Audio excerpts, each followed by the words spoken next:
আমরা দেখি যে জিসকেল তার 37 অধ্যায় তার 1 থেকে আমরা 14 পদ আমরা দেখব।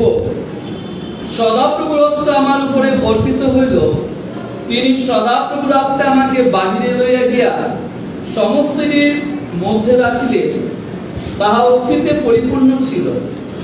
পরে তিনি চারিদিকে তাহাদের নিকট দিয়ে আমাকে গমন করাইলেন, আর দেখো সে সমস্তটির পৃষ্ঠে বিস্তর অস্থি ছিল, আর দেখো সে সকল অতিশয় শুষ্ক।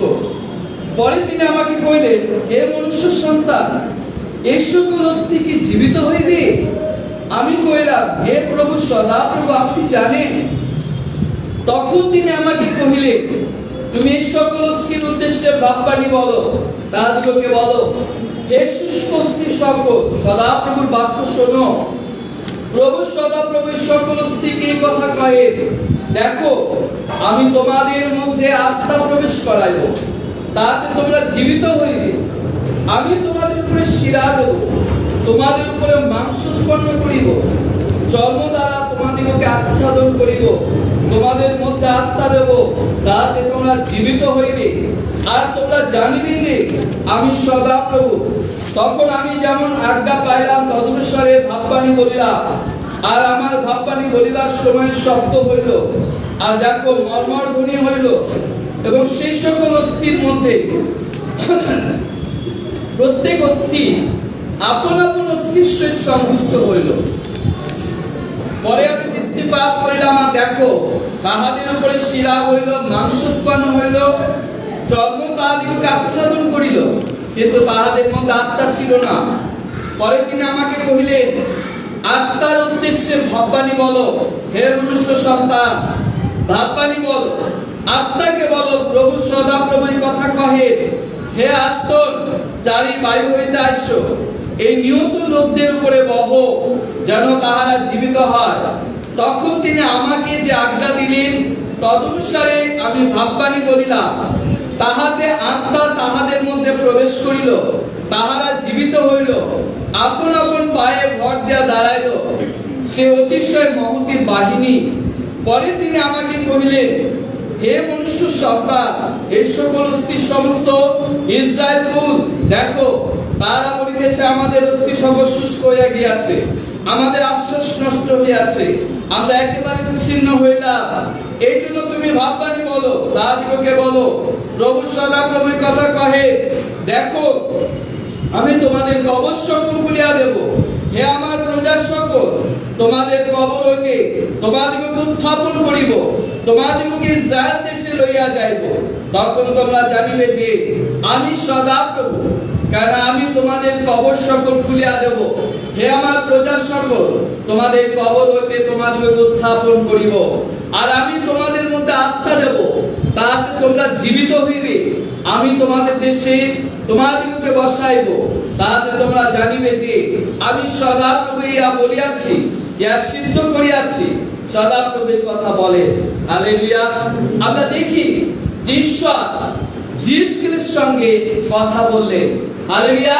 ঈশ্বরের পবিত্র হাত জিসকেলের উপরে তিনি বাড়িয়ে দিলেন, এবং জিসকেল পবিত্র আত্মার পরিপূর্ণ হইলে, হালেলুয়া, এবং ঈশ্বরের আত্মা দ্বারা পরিচালিত হয়ে প্রভু তাকে সেই সমস্ত এলাকাতে নিয়ে গেলেন, এবং সেখানে তিনি পবিত্র আত্মা দ্বারা পরিপূর্ণ হয়ে তিনি দেখতে পেলেন সেই সমস্তলিতে, সেই উপত্যকাতে সে গিয়ে কি দেখতে পাচ্ছে, সেখানে শুধু অস্থি অস্থি অস্থি, অর্থাৎ হাড় হাড় হাড় সেখানে পরিপূর্ণ।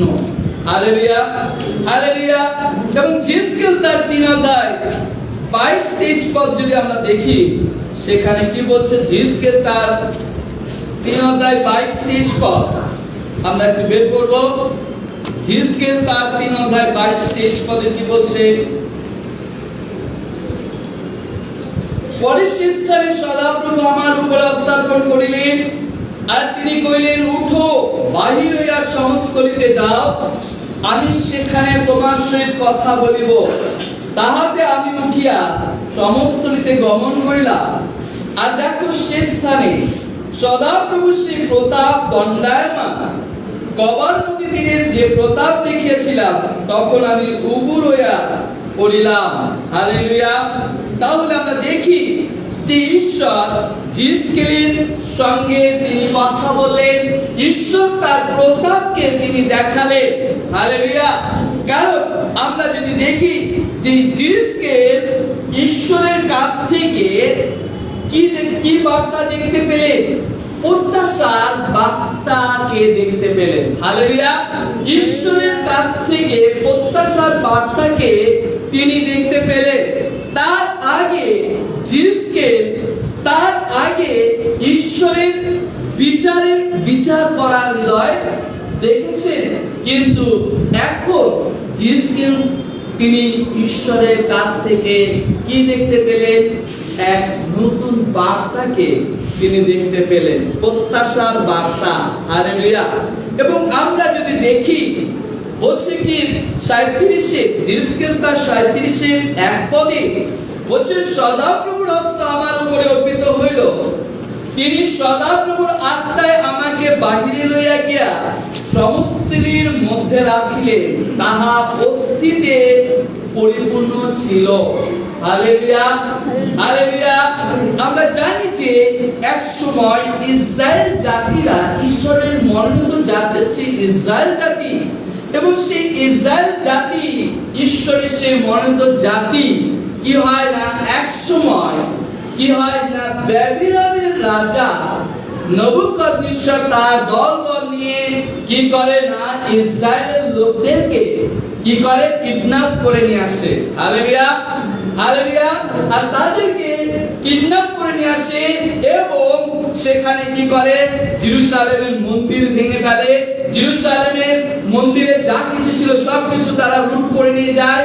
আর কি করে না, সকলকে কি করে, যারা দুর্বল তাদেরকে ফেলে রেখে সকলকে নিয়ে তারা কি করে, সে ব্যাবিলনে গিয়ে তাদেরকে বন্দী করে রাখে। হালেলুয়া।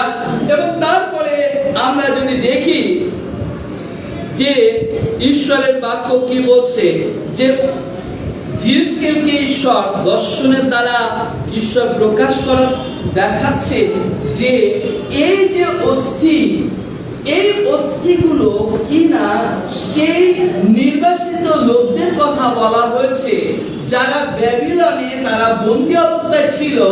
অর্থাৎ তারা বন্দী অবস্থায় থাকাকালীন তারা কি ছিল না, জিসকেলকে দর্শনে দেখাচ্ছে যে অস্থি শুধু হাড়গুলো পড়ে থাকার মতো। তার মানে কি, তারা সেখানে বন্দী, কিন্তু আত্মিকভাবে তারা মৃত অবস্থায় ছিল। তাদের হাড় অস্থিগুলো শুধু পড়েছিল, কিন্তু তাদের মধ্যে কোনো জীবন ছিল না। হালেলুয়া। কারণ জিরোমীয় ভাববাদীতে আমরা যদি দেখি তার 8 অধ্যায় 1 আর 2 পদ, সেখানে কি বলছে, জিরোমীয় তার 8 অধ্যায় 1 আর 2 পদে সেখানে ঈশ্বরের বাক্য কি বলছে আমরা দেখব। বলছে, সদাপ্রভু কহে, তৎকালে লোকরা জিহুদার রাজগণের অস্থি, তাহার অধ্যক্ষগণের অস্থি, যাজকগণের অস্থি, ভাববাদীগণের অস্থি, জেরুজালেম নিবাসী লোকদের অস্থি তাহাদের কবর হইতে বাহির করিবে। তারা সূর্যের, চন্দ্রের, সমস্ত আকাশ বাহিনীর সম্মুখে তাহারা যাহাদিগকে ভক্তি সেবা করিত, যাহাদের অনুগামী হইত, তাহাদের কনিষ্ঠন করিত, যাহাদের কাছে প্রণিপাত করিত, তাহাদের সম্মুখে সে সকল অস্থি ছড়াইয়া দিবে। সেগুলি একত্রীকৃত কিংবা কবর স্থাপিত হইবে না, সারের ন্যায় ভূমির উপরে থাকিবে। হালেলুয়া। হালেলুয়া। আর এখানে আমরা যদি দেখি, ঈশ্বর জিরোমীয়কে বললেন, এই সমস্ত জেরুজালেম নিবাসী লোকদের অস্থি কি না কবর থেকে বের করে তারা তাদেরকে আনা হোক, এবং তাদেরকে কি করা হোক, সূর্য, চন্দ্র, তারাগণের সাক্ষাতে তাদেরকে রাখা হোক। হালেলুয়া।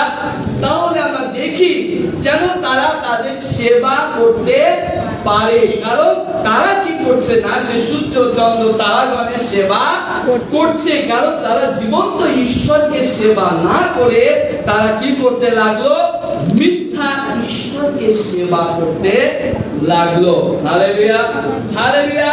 আর এই জন্য ঈশ্বর জিরোমিওকে বললেন যে এই সমস্ত অস্থিগুলোকে কি করা হোক, কবর থেকে বের করে আনা হোক, এনে কি করা হোক, তাদেরকে ভূমিতে রাখা হোক, যেন তারা সেই সারের মতো সেই ভূমির মধ্যে তারা থাকে এবং সূর্য চন্দ্র আরাধনা তারা তাদের সাক্ষাতে যেন তারা সে কি হয় না, সে অস্থিগুলো কি হয়ে যায়, তাদের তেজে আরো কি হয়ে যায়, মৃতপ্রায় হয়ে যায়, আরো শুষ্ক হয়ে যায়। Hallelujah, hallelujah.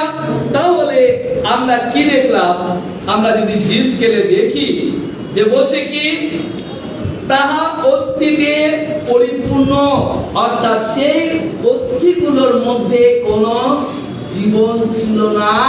আর জিসকে সেই অস্থিগুলোর মধ্যে কি দেখতে পেলেন, শুষ্ক। Hallelujah, hallelujah. অর্থাৎ আত্মায় যদি আমরা চলাফেরা না করি, আত্মায় যদি ঈশ্বরের আরাধনা না করি, আত্মায় যদি গমনাগমন না করি, তাহলে সেই জিসকে যেমন বলছিল সেই ইসরায়েলের লোকদের কথা, সেই নির্বাসিত লোকদের কথা, তারা কি ছিল না, তাদের শরীর ছিল, সব ছিল, কিন্তু তারা আত্মিক দিক থেকে তারা কি ছিল, শুষ্ক। অর্থাৎ সেই মরা অস্থির মতো তাদের আধ্যাত্মিক জীবন ছিল, যেখানে কোনো জীবন ছিল না। Hallelujah, hallelujah. আর এখানে আমরা যদি দেখি, বলছে 2 পদে পরে তিনি চারিদিকে তাহাদের নিকট দিয়া আমাকে গমন করাইলে, আর দেখো সে সমস্তলির দৃষ্টে বিস্তর অস্থি ছিল, আর দেখো সে সকল অতিশয় শুষ্ক, হাড়গুলো কি শুকনো। আর সূর্য চন্দ্র তাদের তাপে কি হতে লাগলো না, সে হাড়গুলো আরো শুষ্ক হতে লাগলো। Hallelujah, hallelujah. আর এখানে আমরা দেখি বলছে সেই সমস্ত পৃষ্ঠে বিস্তর অস্থি ছিল, বলছে যা গোনা যায় না, এত অস্থি, এত হাড় যেখানে পড়ে ছিল। হালেলুয়া।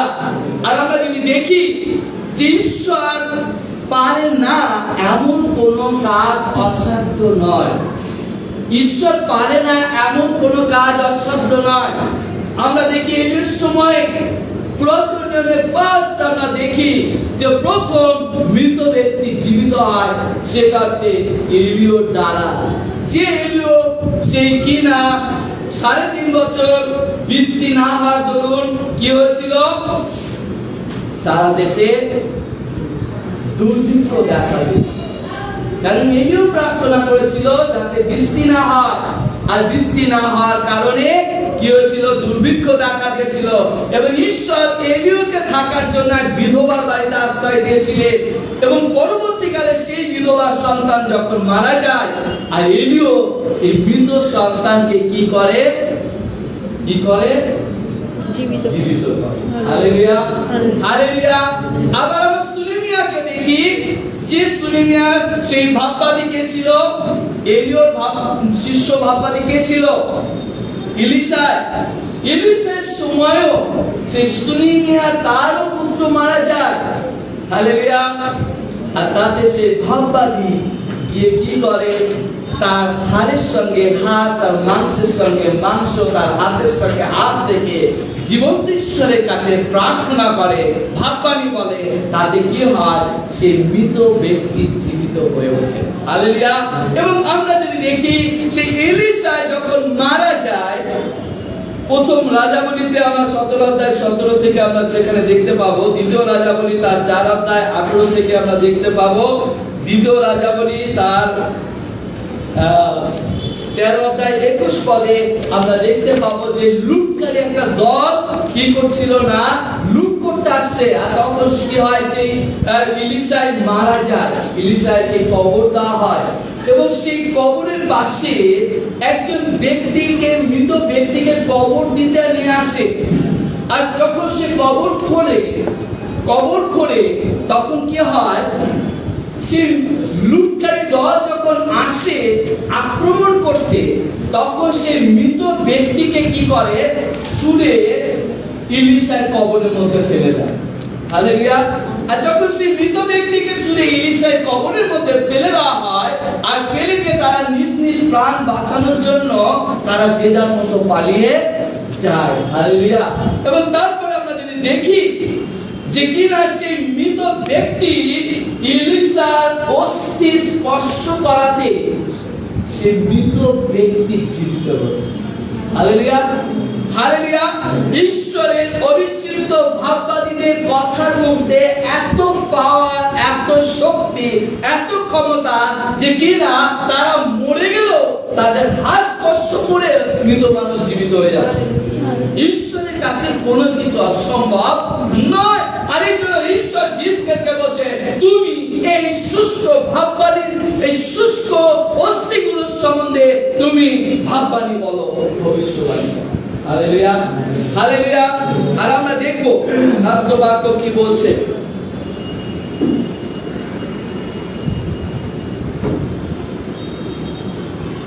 3 থেকে আমরা দেখবো। পরে তিনি আমাকে কইলেন, হে মনুষ্য সন্তান, এই সকল অস্থি কি জীবিত হইবে? আমি কইলাম, হে প্রভু সদাপ্রভু, আপনি জানেন।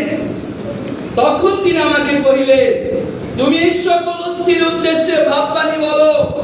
তাদেরকে বলো, হে শুষ্ক অস্থি সকল, সদাপ্রভুর বাক্য শোনো।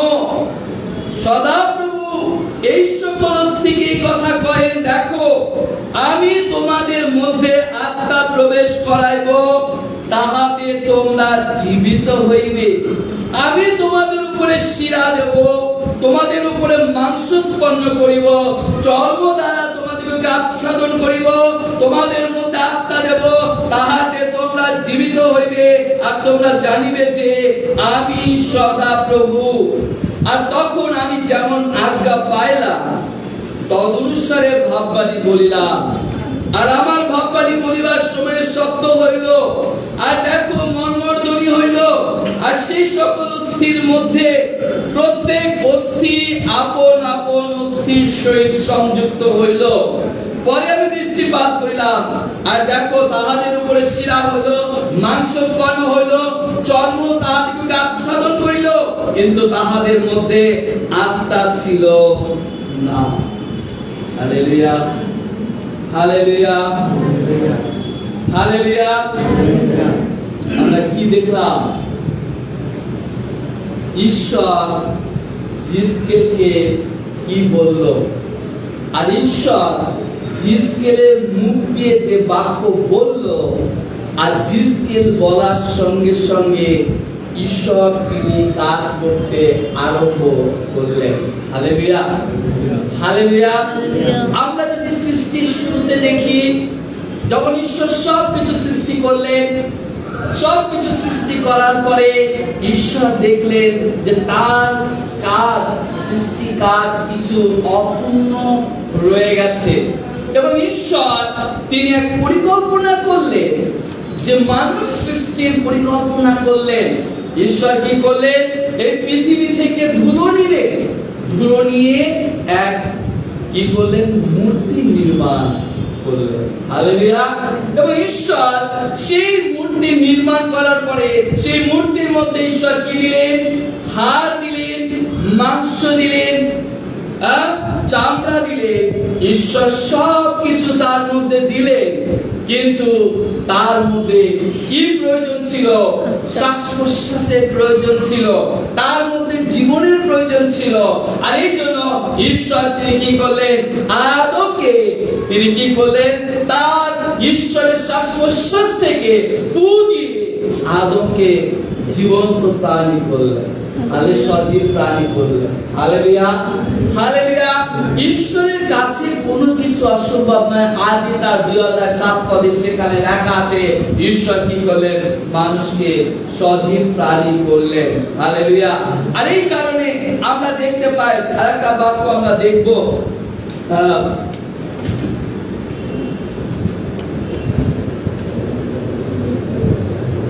যখন তার 5:25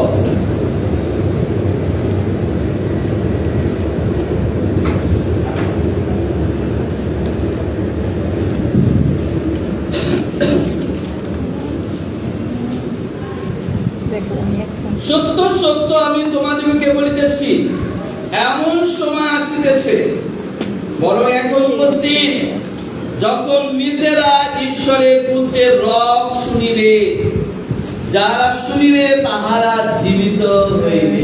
হালেলুয়া। বলছে আমি তোমাদিগকে সত্য সত্য বলিতেছি। কে বলছে?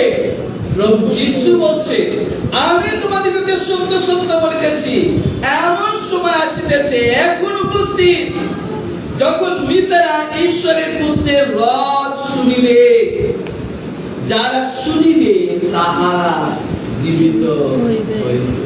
Hallelujah, hallelujah. ঈশ্বরের পুত্রের রব শোনা ভেরি ইম্পর্টেন্ট। যারা আত্মায় চলাফেরা করবে, যারা আত্মায় আরাধনা করবে, যারা আত্মায় তার গৌরব করবে, যারা আত্মিকভাবে জীবনযাপন করবে, তারাই ঈশ্বরের পুত্রের রব শুনতে পাবে। তারা ঈশ্বরের পুত্রের রব শুনতে পাবে। হালেলুয়া। যিশুকে ঈশ্বরের পুত্রের রব শুনতে পেলে, যিশুকে সেই সর্বশক্তিমান ঈশ্বরের রব শুনতে পেলে, আর এই কারণে জিসকেলকে যা আজ্ঞা করা হলো, জিসকেল কি করলো? সে শুষ্ক ভাববাণীর উদ্দেশ্যে ভবিষ্যবাণী করলেন, ভাববাণী করলেন। আর তাতে কি হলো? সে মৃত অস্থির মধ্যে কি আসতে লাগলো? সেই মৃত অস্থিগুলো যেগুলো ছড়ানো ছিটানো ছিল, সেই মৃত অস্থি কি থাকে আমরা জানি? হাড়গুলো কি এক জায়গায় জড় অবস্থায় থাকে? ছড়িয়ে ছিটিয়ে যায়। আর সেই মৃত অস্থিগুলোর মধ্যে কি আসতে লাগলো? তারা একে অপরের সঙ্গে জয়েন্ট হতে লাগলো। হালেলুয়া।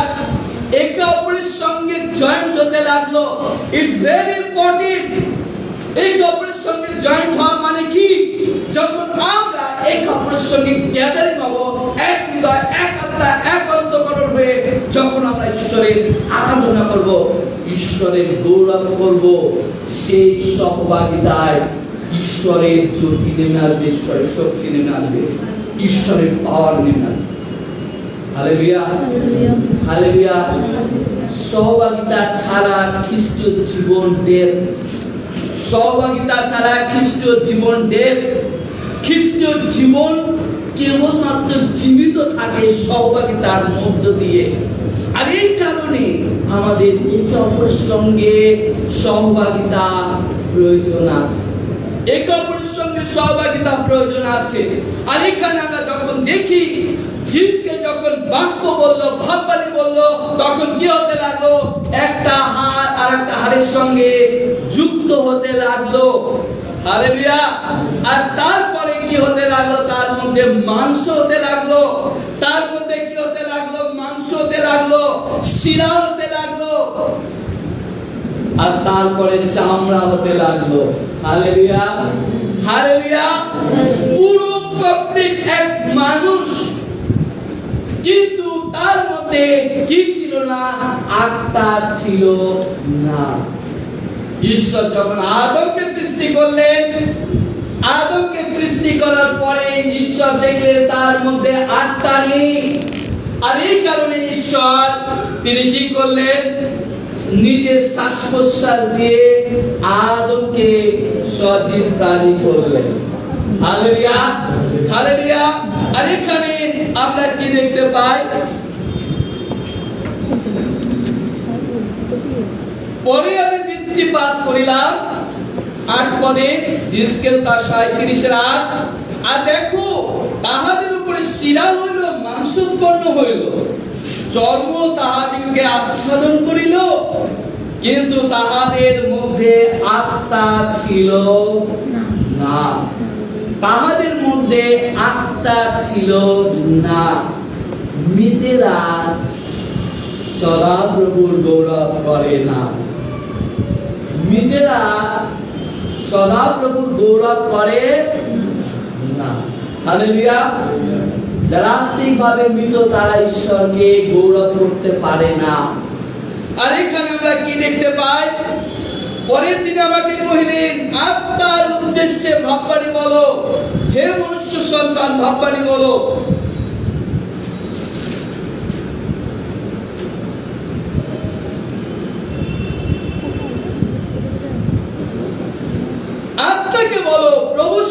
ঈশ্বরের কথা কয়েন, হে আন্তন চারি বায়ু হইতে আইসু এবং এই নিহত লোকদের উপরে বহ, যেন তাহারা জীবিত হয়। Hallelujah, hallelujah. প্রার্থনা ভেরি ইম্পর্টেন্ট। এই বাক্য দ্বারা আমাদের প্রার্থনার কথা বলা হয়েছে। প্রার্থনা কি করে না, ঈশ্বরের পবিত্র আত্মার সে বায়ু নিয়ে আসে, পবিত্র আত্মার হাওয়া নিয়ে আসে। হালেলুয়া। এই জন্য আমাদের প্রয়োজন আছে এই জাতির জন্য প্রার্থনা করা, এই নগরের জন্য, এই রাজ্যের জন্য প্রার্থনা করা। কেন? আপনার প্রার্থনার মধ্য দিয়ে কি হবে না, ঈশ্বরের পবিত্র আত্মার হাওয়া এই নগরে বইবে। হালেলুয়া। পবিত্র আত্মার হাওয়া এই নগরে বইবে। আর যখন ঈশ্বরের পবিত্র আত্মার হাওয়া নগরে বইবে, তারা মৃতরা জীবিত হবে। যারা আত্মিকভাবে মৃত হয়ে রয়েছে, শুষ্ক হয়ে রয়েছে, আর কি হবে? জীবন্ত ঈশ্বরকে গৌরব দেবে, জীবন্ত ঈশ্বরকে আরাধনা করবে। তাই জন্য আমাদের প্রার্থনা ভেরি ইম্পর্টেন্ট। এই নেশনের জন্য, এই জাতির জন্য, এই নগরের জন্য, এই শহরের জন্য, এই ওয়েস্ট বেঙ্গলের জন্য আমাদের প্রার্থনা করতে হবে, যেন তারা আত্মিকভাবে যেন তারা জীবিত হয়, যেন তারা জীবন্ত ঈশ্বরকে গৌরব দেয়। Hallelujah, hallelujah. তখন তিনি আমাকে যে আজ্ঞা দিলে তদনুসারে আমি ভাববানি বলিলাম, তাতে আত্মা তাহাদের মধ্যে প্রবেশ করিল, আর তাহারা জীবিত হইল, আপন আপন পায়ে ভর দেয়া দাঁড়াইল, আর সে অতিশয় মহতী বাহিনী। পরে তিনি আমাকে কইলেন, হে মনুষ্য সন্তান, এই সকল অস্থি সকল সমস্ত ইসরায়েল কুল দেখো, তারা বলিতেছে আমাদের অস্থি সকল শুষ্ক হইয়া গিয়াছে, আমাদের আশ্বাস নষ্ট হইয়াছে, আমরা একেবারে ছিন্ন হইলাম। যখন সেই ইসরায়েলের লোকদের, সেই নির্বাসিত লোকদের, সেই ব্যাবিলনে যখন তারা বন্দী অবস্থায় ছিল, সেই মৃত অস্থির মতো তারা বন্দী অবস্থায় ছিল, তাদের কোনো আশা ছিল না, তারা কোনো আশা দেখতে পাচ্ছিল না, তারা দিনের পর দিন বিনাশের দিকে, ধ্বংসের দিকে চলে যাচ্ছিল। কিন্তু তাদের হৃদয় যখন চেতনা আসলো, তারা যখন মন ফিরালো, তারা যখন পরিবর্তন হলো, তারা যখন জীবন্ত ঈশ্বরের কাছে ফিরে আসলো, জীবন্ত ঈশ্বরের চরণে যখন হাঁটু গেড়ে প্রার্থনা করতে লাগলো, তখন ঈশ্বর তাদেরকে স্মরণ করলেন, তাদেরকে সেই বন্দী অবস্থা থেকে ঈশ্বর তাদেরকে বের করে নিয়ে আসলেন। যেখানে তারা কোনো আশার বাণী দেখতে পাচ্ছিল না, ঈশ্বর তাদের জীবনে সে আশা, সে প্রত্যাশা নিয়ে আসলেন। হালেলুয়া। আর এই জন্য প্রভু বাক্য বলছে কি, 12 পদে বলছে, এই জন্য তুমি ভাববানি বলো, তাহাদিগকে বলো, প্রভু সদাপ্রভু এই কথা কহে, দেখো আমি তোমাদের কবর সকল খুলিয়া দেব। হে আমার প্রজা সকল, তোমাদের কবর হইতে তোমাদেরকে উত্থাপন করিব, তোমাদেরকে ইসরায়েল দেশে লইয়া যাইব। তখন তোমরা জানিবে যে আমি সদাপ্রভু, কেন আমি তোমাদের কবর সকল খুলিয়া দেব। হে আমার প্রজা সকল, তোমাদের কবর হইতে তোমাদেরকে উত্থাপন করিব, আমি তোমাদের মধ্যে আপন আত্মা দেব, তাহাতে তোমরা জীবিত হইবে। আমি তোমাদের দেশে তোমাদেরকে বসাইব, তাহাতে তোমরা জানিবে যে আমি সদাপ্রভু বলিয়াছি, সিদ্ধ করিয়াছি। সদাপ্রভু এই কথা বলে। হালেলুয়া। তাহলে আমরা কি দেখলাম? ঈশ্বর তিনি কি করলেন? সেই ইসরায়েলের লোকদেরকে আবার প্রত্যাশার বাণী দিলেন, আবার সেই হারানো সন্তানদের জন্য ঈশ্বর সেই প্রত্যাশার বাণী দিলেন, যেন তারা জীবন্ত ঈশ্বরকে সেবা করে, জীবন্ত ঈশ্বরকে গৌরব করে। হালেলুয়া। এই জন্য ঈশ্বরের আরাধনা, ঈশ্বরের প্রশংসা, ঈশ্বরের গৌরব যখন আমরা করি, তখন কি হয়? কবর আমাদেরকে বেঁধে রাখতে পারে না, সে লাজারের মতো। Hallelujah, hallelujah.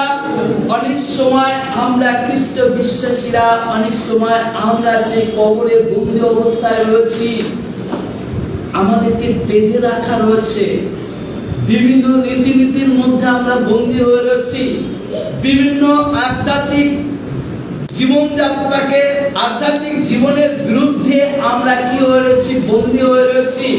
আর যার কারণে সহভাগিতার অভাবে, প্রার্থনাশীল জীবনের অভাবে, আরাধনার নিয়মিত মণ্ডলী না আসার অভাবে আমাদের আত্মিক জীবন কি হয়ে গেছে, সেই শুষ্ক মরুভূমির মতো, যেখানে কোনো জীবন নেই, শ্বাস প্রশ্বাস নেই, প্রাণ নেই। হালেলুয়া। এই জন্য এখন আমাদের অনুতাপ করার সময়, রিপেন্ট করার সময়, অনুতাপ করার সময় যে না, আমাকে খ্রিস্টকে আঁকড়ে ধরে থাকতে হবে।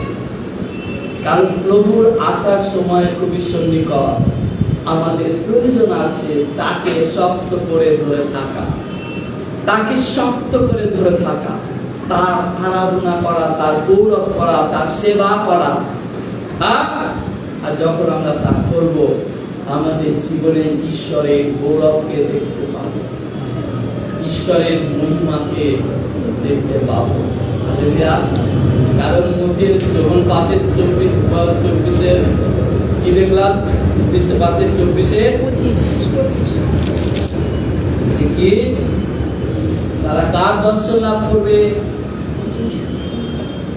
ঈশ্বরের পুত্রকে লাভ করবে, তার দর্শন লাভ করবে। হালেলুয়া। আসুন আমাদের হৃদয়কে আমরা প্রভুর কাছে নিয়ে আসি।